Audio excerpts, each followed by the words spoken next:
Welcome back to part 2 of CLIC Connect with Rod Apodaca.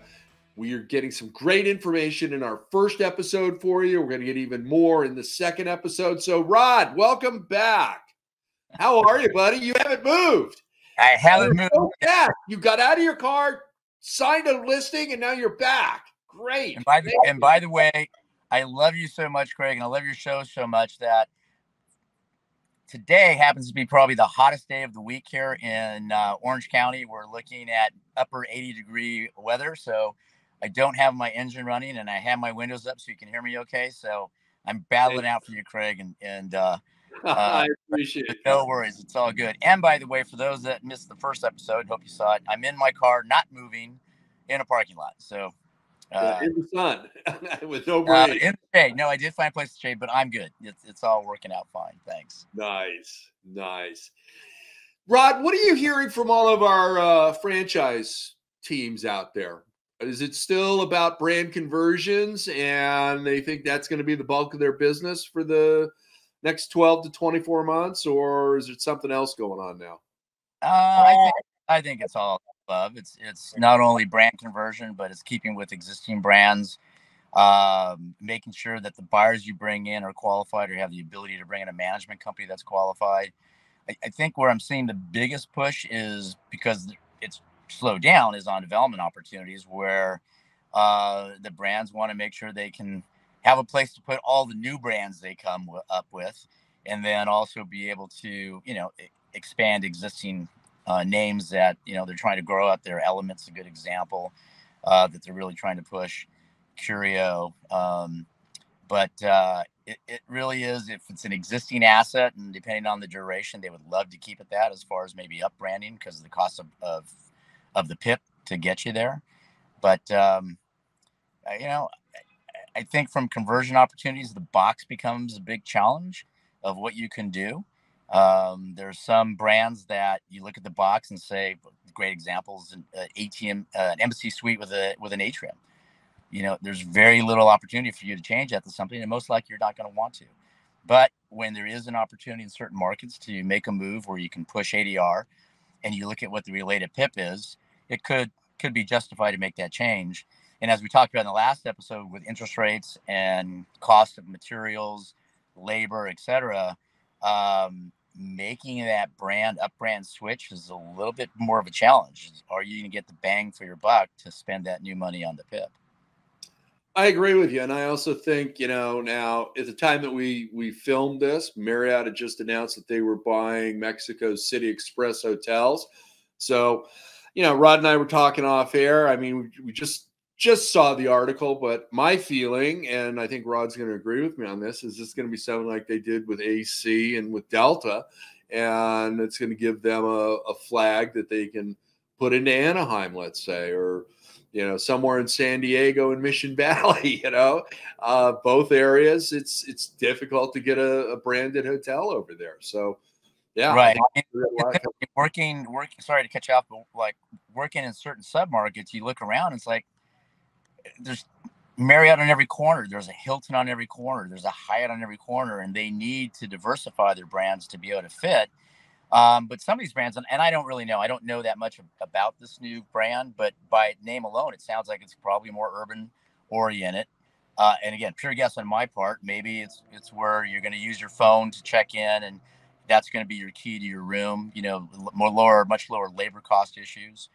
But there is a big diversification out there, and trying to find that right fit is extremely important. I'm getting a ton of calls and have had a lot of meetings with the boutique lifestyle, low labor intensive brands that are really trying to grow, their lifestyle brands around the country. I think some, and I won't give names, I think some have the ability to be more successful than others. Right. I think some are reaching to try and get there where they want to get. Some of these groups are leasing the hotel from the owners. Others are just straight operators.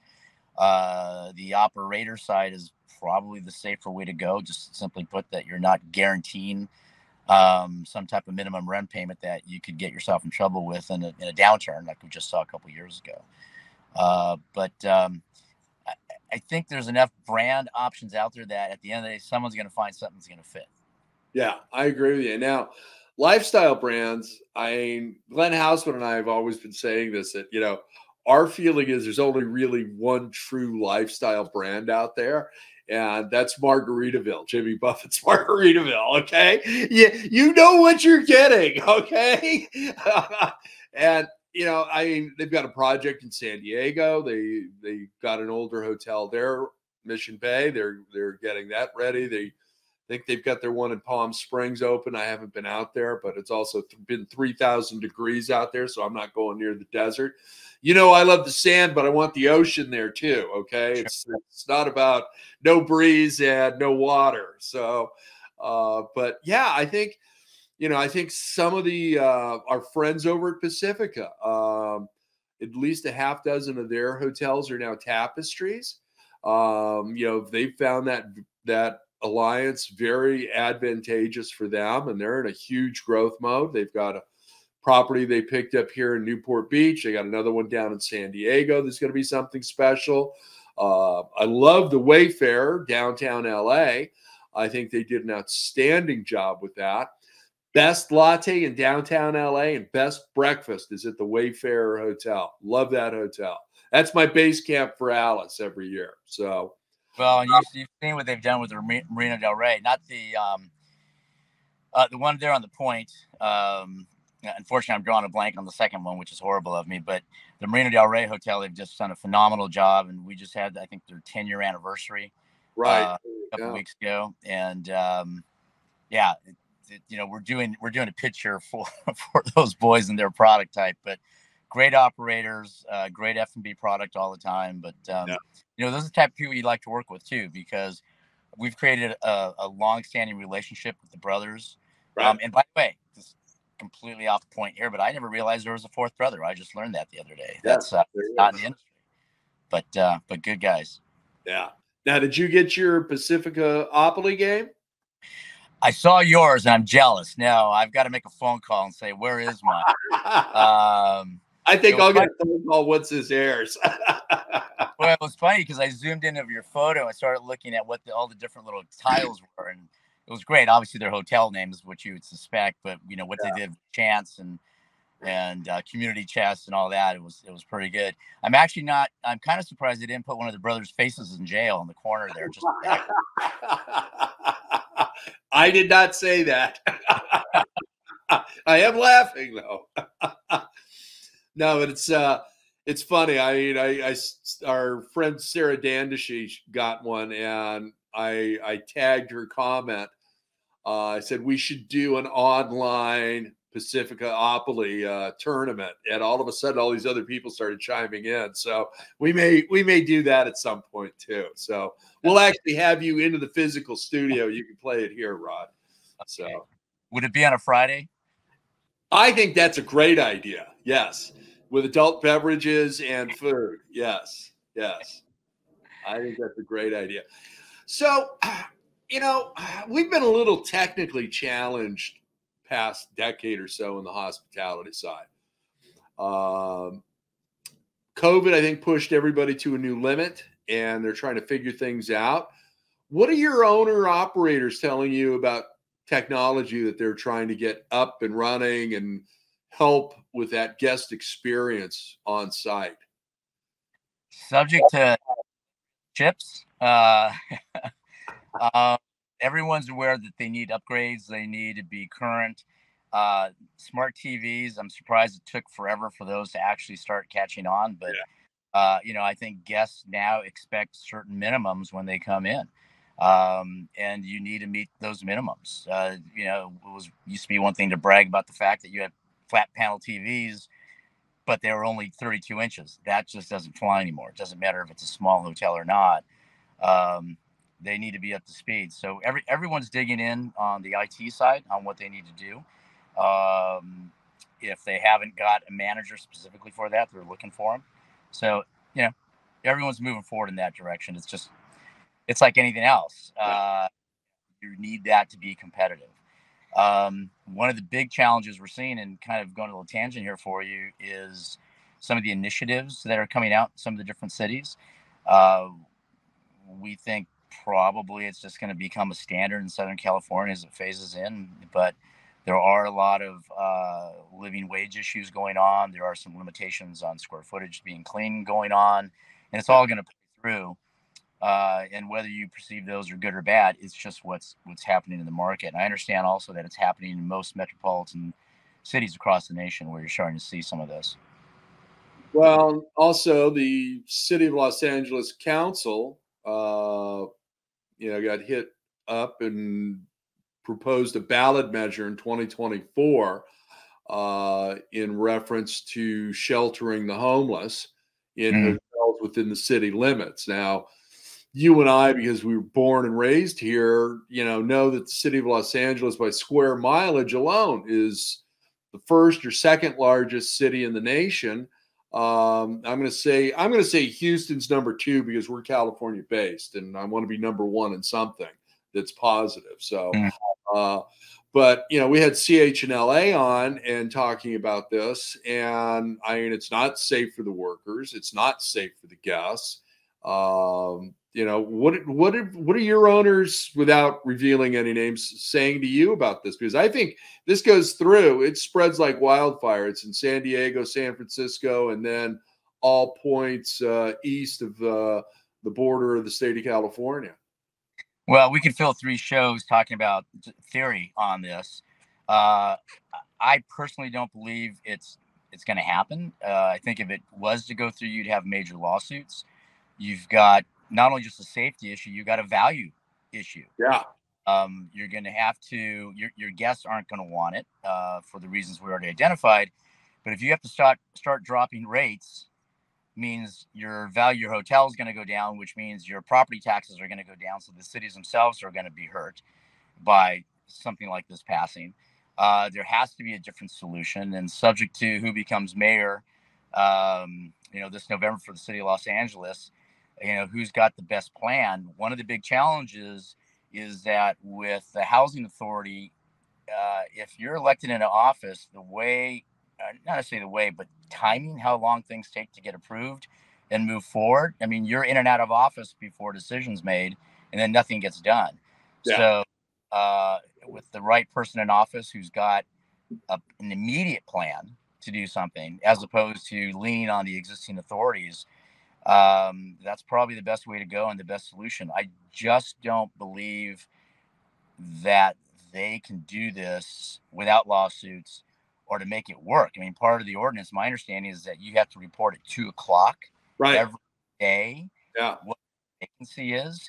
And for those that know hotels, which is our audience, that's a peak part of your day, checking people in and making sure everything's, all your rooms are clean and still doing late checkouts. How do you stop in the middle of one of the busiest parts of your day to make this reporting and be accurate? It's just, from a logistics standpoint, from a valuation standpoint, an operational standpoint, I just have a hard time imagining it's going to pass. Yeah, I do too. And I think you're also going to hear, certain people say not in my neighborhood. But, to get on the valuation side, okay, you've already touched on the real estate taxes, but let's look at TOTs. Let's look at sales tax. Major loss for the city, especially on those, because they have to keep them. Then lender requirements. Hey, guess what? Your CapEx expenditures are going to be longer and deeper. And then you've got insurance carriers, and you've got certain endorsements that the lender's going to want that are going to be very, very pricey as well. Now, can you imagine what the liability insurance or your slip and fall is going to be? Right. It's going to be dramatic. So, okay, one last question before we get into our last 10 years. You're going to have 100 now. So, they're coming. Yeah. So it begs the question: Is this a positioning tactic? Don't know. It would seem to be. I think I have to imagine those that came up with this idea didn't have 100% confidence that it was going to pass. But what are they striving for? And just don't know. Yeah. Our trade organizations are all on top of it, and I've invited the city council to be on the show. I've also invited the person and his organization who put this in front of the city council to be on the show to have an open, honest conversation about it. So plus I invited our governor. So let's see if anybody reaches out to me. Well, So what trade guy on, you know, what the rationale is behind it. But look, it is a problem. We all acknowledge it. I was actually pretty shocked. I was literally in San Francisco last weekend. Flew in on Friday night. When you come into the city, Uber takes you right through downtown. And I'm not joking. I was completely shocked. I didn't see one homeless person. I stayed in the Nob Hill area. Did a lot of walking around. Basically, my daughter lives up there, so we were cruising around the city. And I don't know if they've moved them all to a different location, but I counted 5 over 3 days. Wow. 5 homeless people. And had you been up there last year, you couldn't count. There were so many. Right. So many of them. Wow. Something's going on. Again, I can call Henry Bowes, my old associate up there, and Henry a plug. And I'm sure he'd be able to tell me, but something tells me they may have moved all these people to whether Kent City or to someplace to house them, but they've done something. Well, let me ask you something. Were you at the Fairmont? Did you stay there? No, I stayed in an apartment with my daughter in San Francisco. Okay. All right. Because I was going to say, if you stayed at the Fairmont, didn't have the pancakes Oscar for breakfast, you missed out. Okay, I'm making a note for next time I'm up there for that. Yeah, so. Got to have the pancakes Oscar. It's outstanding. Okay, one last question before we get into our world famous lightning round, my friend. Where I get in trouble. What's on the horizon that excites you about hotel brokerage? Boy, that's an interesting question in our current times. There are, I think, a lot of owners that are trying to figure out if now is the time to go to market, because we are expecting at least 1, if not 2 more increases from the Fed with interest rates, and how that may impact their values in the near term, plus with refinancings potentially coming up that may impact them. So I think what excites me is to see, you know, where this story takes us, and how it impacts us, and how some of the initiatives that are being talked about materialize or not. But I think for Southern California, this market is on fire as far as occupancies and ADRs. I think we are somewhat inflation resistant because we can move our ADRs with the market. But some of these additional costs, as we've already talked about, are going to play an important factor. And again, let's see how the story plays out in the next, I think, not just 12, but probably 24 months. Yeah, I agree with you, my friend. Great answer. Thank you. All right, my friend, it's time for our lightning round. Uh-oh. Producer Danny's going to put 2 minutes on the clock. Word association. First thing that pops into your head. Okay. You ready? By the way, I'm looking at you with a beard and long hair, so if I reference you multiple times, I'm forgiven. Don't worry about it. All right, you ready? Sure. Okay, starting now. Surfing. Water. Team. Team? Yeah. Partners. Conferences. Too long. Except for CLIC. Except for CLIC. No, yours is perfect. Good answer. Tech. Need it. Communication. Most important. Uber or rental car? Uber. Favorite airport? John Wayne. Aisle or window? Aisle. Barefoot person on an airplane? Not allowed. Favorite hotel or resort? That's a loaded question. I like them all. Could be someplace you took your beautiful bride and family. You know, it doesn't have to be a professional thing. Solera in Phuket. There you go. Okay, tequila or whiskey?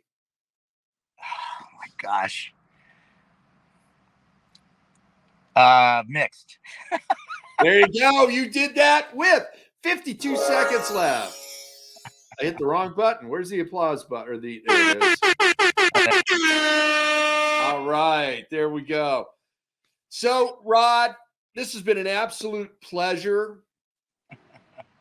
You are always someone who leaves nuggets on the table for everybody. I love listening to you speak. I love it that you are now out on your own and have your own firm. And thank you so much for being a guest, and we'll have you back soon. Maybe have a update on the market from you next time you're on. And I always love to be on. Please go to rjahotels.com. Got to give my website a plug. And hey, on there, your if you want shameless to plug. database, pardon? It's your shameless plug. Give them everything you want. Yeah, and on the contact page, there are fill-in if you want to get in my database, or if you just have a question, feel free to reach out. I do return 100% of my calls. Yes. Same day. That's always part of my goal. So would love to hear from anybody from your audience and any questions. Craig, always a pleasure. Good seeing you. I can't wait till that beer gets a little bit longer. You know, you gonna keep it going, or are you gonna keep it short? No, I actually trim it back before every show because I was getting a little bit too much. So yeah.